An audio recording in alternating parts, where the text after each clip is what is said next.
I think this should help you to understand how this could actually be very powerful. And there's three main ways you could use it. One would be tools for yourself. For example, I have another channel that is a tech review channel. You might have noticed I'm wearing two like wearables right now, a watch and a Whoop. And essentially, a lot of times I want to track the heart rate on any two devices and I want to compare them, see how the heart rate graphs really work. But in the past, I had to pay for these softwares online, and a lot of times they were expensive, they didn't really do a good job, and I really wanted to customize them. But I didn't have time to develop a full-blown app for this. But with Hostinger Horizons, that's actually what I used for this tool right here called smartwatchtools.com. You can check it out. It's a real tool. You can use it for free. I use it all the time in my videos. And now what I could do is I can upload these two graphs. It tells me how similar they are. I've got an R and an R squared value.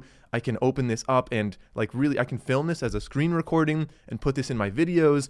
And I really customized this for myself for how I wanted my videos to be. I can also dig into the maps of these and you can see exactly where everything went. It's such a useful tool for myself. Now you watching this video, odds are you're not going to use this exact tool, but I think you get the idea that if there's anything that you've found a little bit cumbersome in your business, in your daily life or something like that, then you can now build a really powerful tool in very, very little time. I built this entire tool, first draft in a couple minutes, but I had it pretty well refined within a couple hours, maybe a day or two. And like I said, it is an absolute huge time saver and really a huge improvement. So that's just one example there. But some other examples, I've got a couple written down that I've seen, I've done, and also some that I'm going to do in the future. So depending on what you're doing, again, kind of focusing more on the tools for your personal life, it could be something that is like a hobby. Maybe you have an apiary and you want to have a tool that can track your honeybees or estimate how much harvest you might be getting this year based on the climate,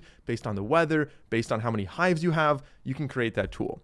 Maybe it's something that you want to have a toolbox. This would be a way that you could create essentially like micro SaaS. SaaS is software as a service, which basically means you can make a little package of tools like this, for example, that are very useful and charge a couple dollars per month for people to use them. Maybe you have one for new home buyers where it's like a mortgage calculator and a bunch of other things in there that are all like one neatly packaged tool that isn't sponsored by affiliate links that are going to be, obviously very biased towards different lenders. Or maybe you have one for small businesses that are getting started. You could have them choose a color palette. It can generate logos. You can make a really advanced set of tools, again, in just a couple hours with this. And remember I said there were three different ways you could use it: for yourself, as micro SaaS that other people subscribe to, and the third one would be maybe for a client. So if somebody else has a website and they're hiring you and you're going to make an advanced tool in there, again, this would be a great way to do that.